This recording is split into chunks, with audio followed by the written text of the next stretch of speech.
আসসালামু আলাইকুম বন্ধুরা, সবাই নিশ্চয়ই ভালো আছেন, সুস্থ আছেন। আমি Hasif life and love YouTube চ্যানেলের পক্ষ থেকে আপনাদের জানাচ্ছি প্রীতি এবং শুভেচ্ছা। শুরু করতে যাচ্ছি নতুন একটা ধাপ, নতুন একটি পর্ব, নতুন একটি টিউটোরিয়াল। আজকে আমাদের আলোচনার বিষয় হলো ফটোশপ, অ্যাডোবি ফটোশপ।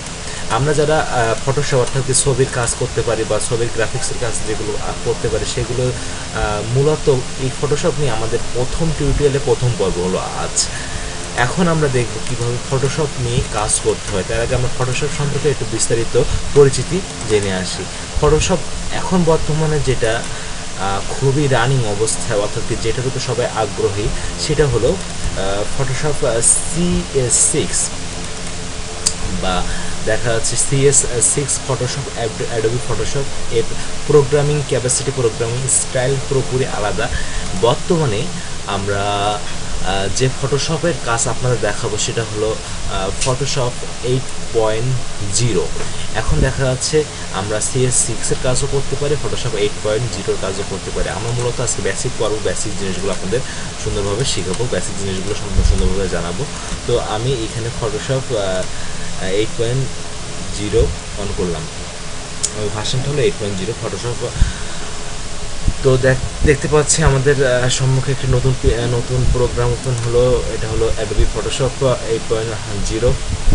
বন্ধুরা, এটা হলো তার পুরোপুরি ফাংশন। আমরা টুলগুলো একবার দেখে নিতে পারি।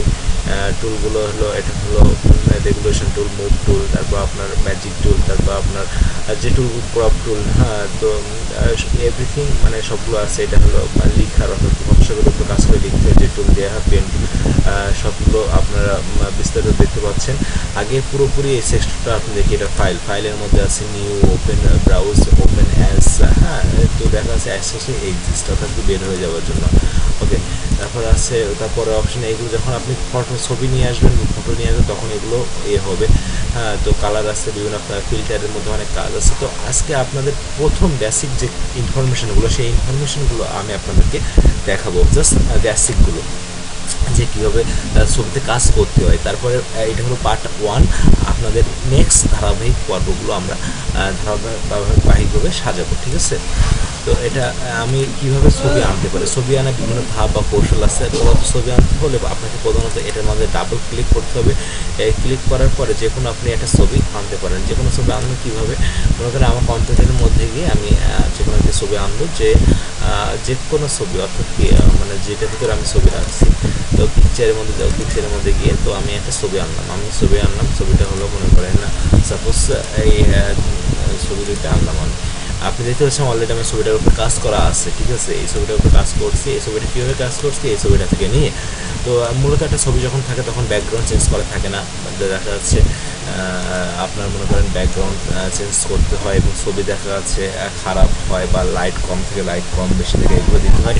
মূলত দেখা যাচ্ছে এই ছবিটা কাজ করা যেহেতু আছে, আমি এটাকে ডুপ্লিকেট করে নিলাম, অর্থাৎ কি এটাকে যেটা অবস্থা আছে সেটা অবস্থা ফিরিয়ে দিলাম, ডুপ্লিকেটটা ছবি কপি করে নিলাম।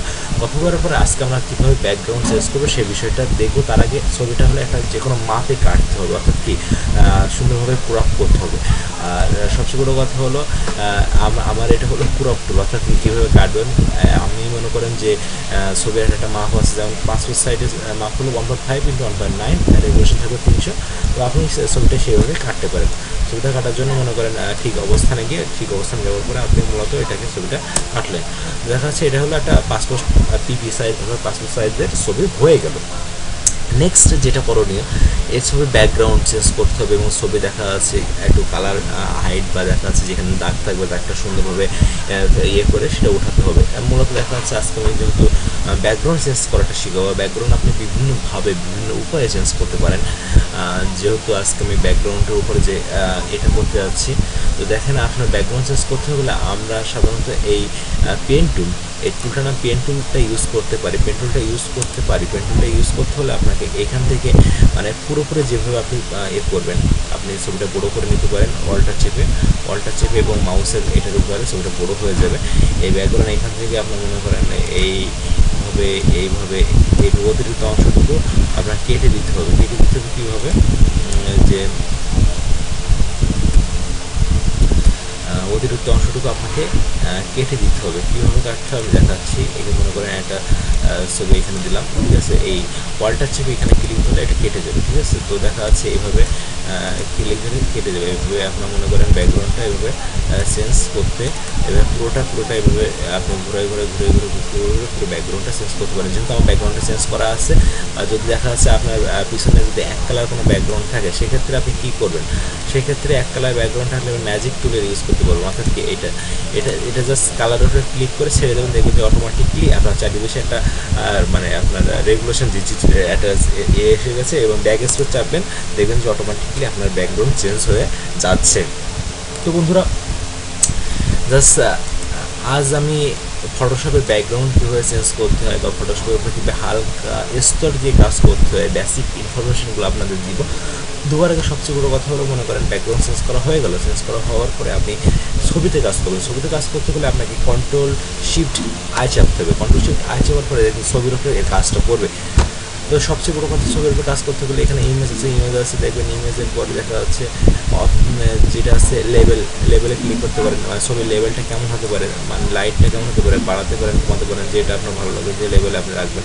ঠিক আছে, তো দেখা যাচ্ছে লেভেলটা আপনার মনে করেন আরেকটু লাইটটা বাড়িয়ে দিলেন, তো দেখা যাচ্ছে ওকে করে দিলেন। ঠিক আছে, তো এই লেভেলের উপর দেখা যাচ্ছে আপনার একটা ছবির এক পাশে কালো সাদা হয়েছে, দেখা যাচ্ছে আপনি এই ব্রাশ টুল, অর্থাৎ কি ব্রাশ টুলটা ইউজ করতে পারেন। ব্রাশ টুলটা ইউজ করার জন্য একটা পারফেক্ট কালার নিতে হবে, যেটা আপনার ফেসের সাথে মিলবে। তো দেখা যাচ্ছে আপনার একটা পারফেক্ট কালার নিলেন, এই কালারটা নেওয়ার পর দেখা যাচ্ছে আমি এখানে রেগুলেশন কমিয়ে দেবো। রেগুলেশন তো 22/22 দিব, অর্থাৎ এটা বেস্ট রেগুলেশন ছবিটার জন্য।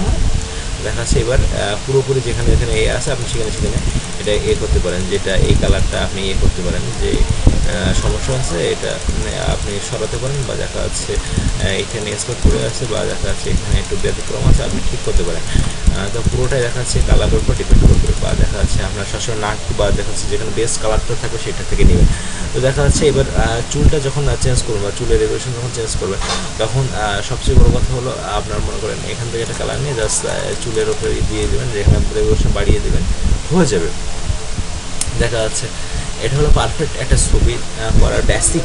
আমি আগেও বলছি এটা হলো আপনাদের জন্য বেসিক, অর্থাৎ কি এই টিউটোরিয়ালটা হলো দেখা যায় শুধুমাত্র যারা মোটেও কাজ পারেন না, যারা মোটেও কাজ করতে ফটোশপ সম্পর্কে চেনেন না, জানেন না, তাদের জন্য একটা ছোটো টিউটোরিয়াল পার্ট 1। আমি আপনাদের জন্য আবারও নতুন কোনো টিউটোরিয়াল নিয়ে ফটোশপের উপর ডিপেন্ড করে আসবো, এবং দেখা যাচ্ছে আপনাদের অনেক ভালো লাগবে টিউটোরিয়ালগুলো। আস্তে আস্তে দেখতে থাকেন আমার ফটোশপের উপর টিউটোরিয়ালগুলো, আশা করি ভালো লাগবে। তো বন্ধুরা, এটাকে যদি আমরা সেভ করে দিই, সেভ করে রাখলাম, যে এটার নামে সেভ করে রেখে সেভ দিয়ে দিলাম। তো দেখা যাচ্ছে সেভ দেওয়ার পরে এটাকে আমরা সেভ অলরেডি হয়ে গেল। ঠিক আছে, তো দেখা যাচ্ছে ফটোশপ নিয়ে আসছে প্রথম পার্ট 1 টিউটোরিয়াল, প্রথম টিউটোরিয়াল। এটা হলো বেসিক জিনিসটা থাকলো, যে কীভাবে ছবি আনতে, কীভাবে ব্যাকগ্রাউন্ড চেঞ্জ করতে হয়, হালকা কাজ করতে হয়। জাস্ট যদি আপনাদের ভিডিওটা ভালো লেগে থাকে, অবশ্যই আমাদের চ্যানেলটি সাবস্ক্রাইব করুন। Please subscribe our channel live and. তো বন্ধুরা, সবাই ভালো থাকবেন, সুস্থ থাকবেন। আজ আর নয়, অন্যদিন অন্য একক্ষণে আপনাদের সাথে আবার দেখা হবে, আবার কথা হবে। সবাইকে শুভ কামনা জানিয়ে শেষ করছি।